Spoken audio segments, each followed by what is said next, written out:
The American empire is cracking at the seams, and Tuesday's Detroit speech revealed just how unhinged the response has become.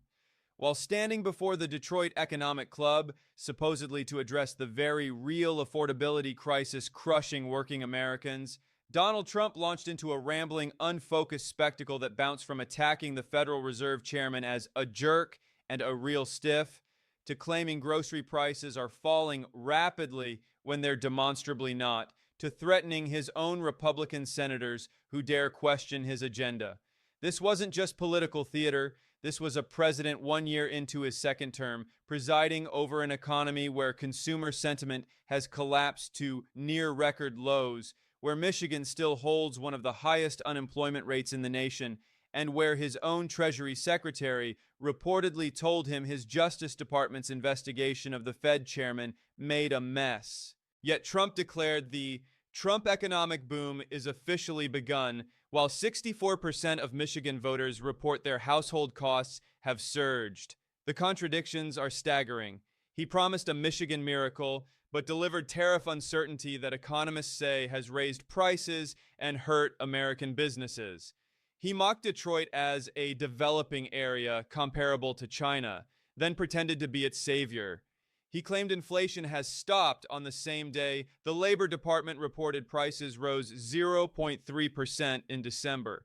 This isn't incompetence. This is the terminal phase of an imperial presidency trying to manufacture reality through sheer force of will while the material conditions of American workers deteriorate.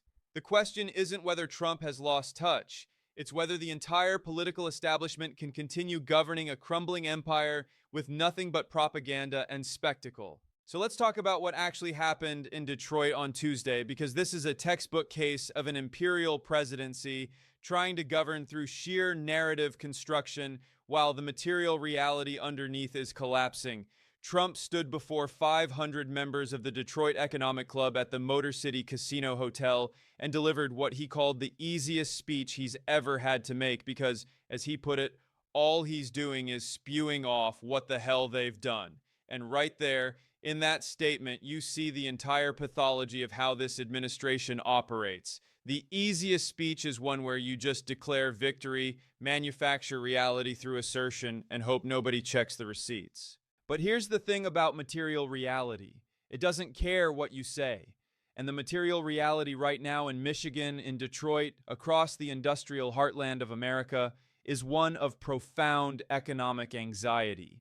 The polling data tells the story that Trump doesn't want to acknowledge. 64% of likely Michigan voters say household costs have increased in the past year. Of those 64%, nearly 83% say food and groceries are the category rising the most. This isn't abstract economic theory. This is people going to the grocery store and watching their purchasing power evaporate. This is families sitting around kitchen tables trying to figure out how to make the budget work when everything costs more and wages aren't keeping pace. And what does Trump do in the face of this crisis? He calls affordability a fake word. Let that sink in for a moment. Americans are experiencing a genuine cost of living crisis, and the President of the United States stands before them and tells them that the word they're using to describe their pain is fake, that it's a Democratic invention, that prices were too high because Democrats caused high prices, and they never want to talk about affordability. This is gaslighting on an industrial scale. It's telling people that their lived experience is somehow illegitimate, somehow politically manufactured, when they're literally watching their grocery bills climb month after month. Now, Trump claims that grocery prices are starting to go down rapidly. That's his word, rapidly. But what does the data actually show? The Bureau of Labor Statistics reported on Tuesday morning, the same day as this speech, that inflation rose 0.3% in December. The year-over-year inflation rate sits at 2.7%. Which is the exact same rate as November. So where is this rapid decline in grocery prices? Food prices jumped 0.7% in December alone. Coffee prices are up nearly 20% over the past year. Beef prices are up 15.5%. These aren't marginal increases. These are significant price hikes that directly impact working-class Americans, the very people Trump claims to represent. But here's where it gets even more revealing. Trump declares that the Trump economic boom has officially begun. He says this with absolute confidence, as though saying it makes it true. But consumer sentiment tells a completely different story. The University of Michigan Consumer Sentiment Index has collapsed on Trump's watch. It fell from 71.7 in January 2025, when Trump took office for his second term, down to 51 in November 2025. That's not a Trump boom. That's a collapse in consumer confidence. People feel worse about their economic situation now than they did a year ago, and they feel almost as bad as they did in June 2022, when inflation was peaking at 9% under Biden. Think about that for a second. Consumer sentiment is nearly at record lows, comparable to when inflation was literally 3 times higher than it is now. What does that tell you? It tells you that people have lost faith not just in their current economic situation, but in the trajectory. They don't see things getting better. They see stagnation at best, deterioration at worst. And when Trump stands up and declares an economic boom, it creates this cognitive dissonance where the official narrative from the White House is completely divorced from what ordinary people are experiencing in their daily lives. And then there's the attack on Jerome Powell. Trump called the Federal Reserve chairman a jerk and a real stiff during the speech. He said that jerk will be gone soon.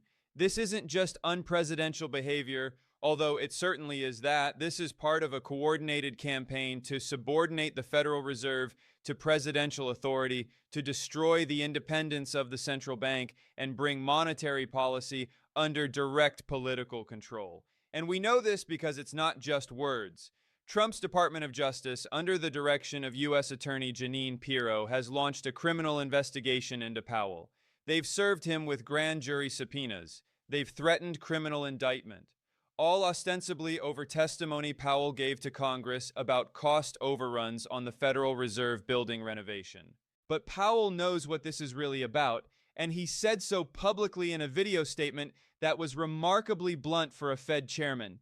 He said the threat of criminal charges is not about his testimony, and it's not about the building renovation. Those are pretexts.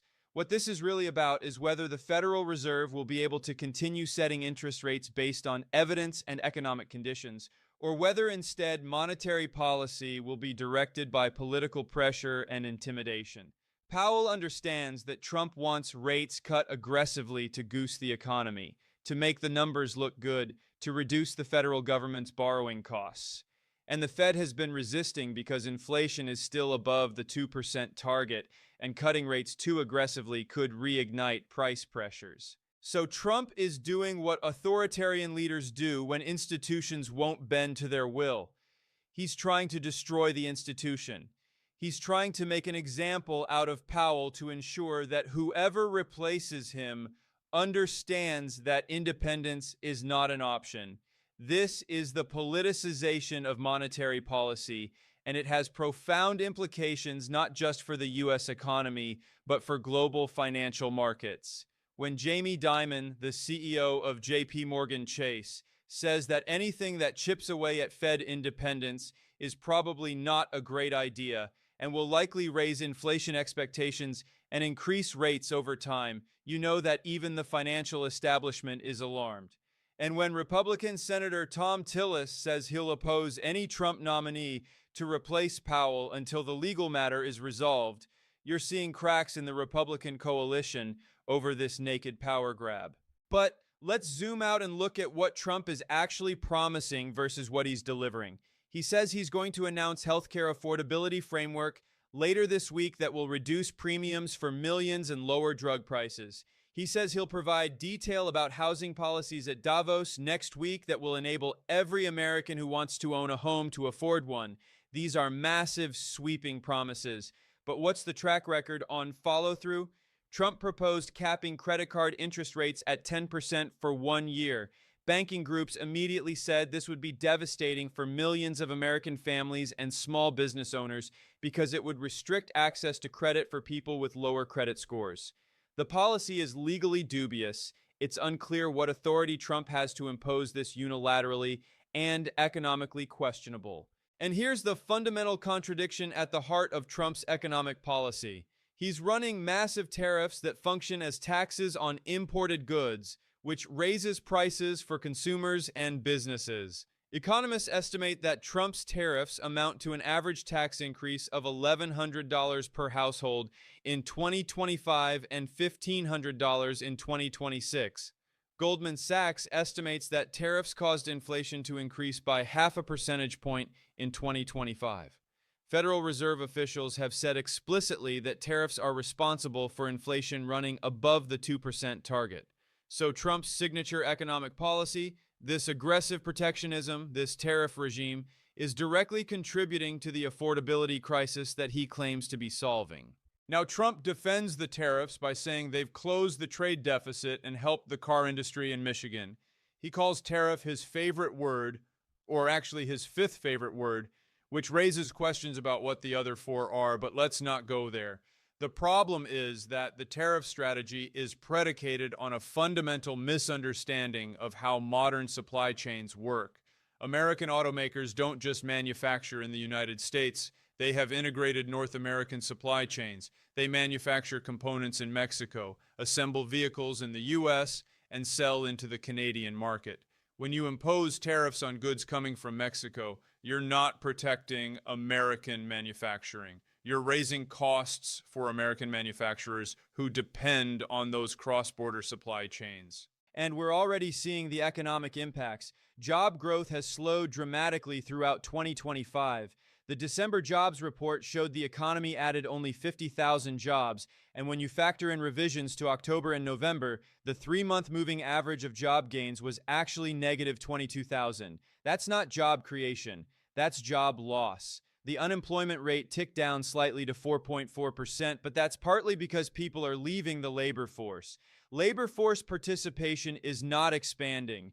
The economy is not generating the kind of robust job growth that you would expect if we were truly in a Trump economic boom. Michigan specifically has one of the highest unemployment rates in the nation. This is a state that's supposed to be benefiting from Trump's manufacturing-focused policies, from his America First agenda, from his tariffs on automotive goods.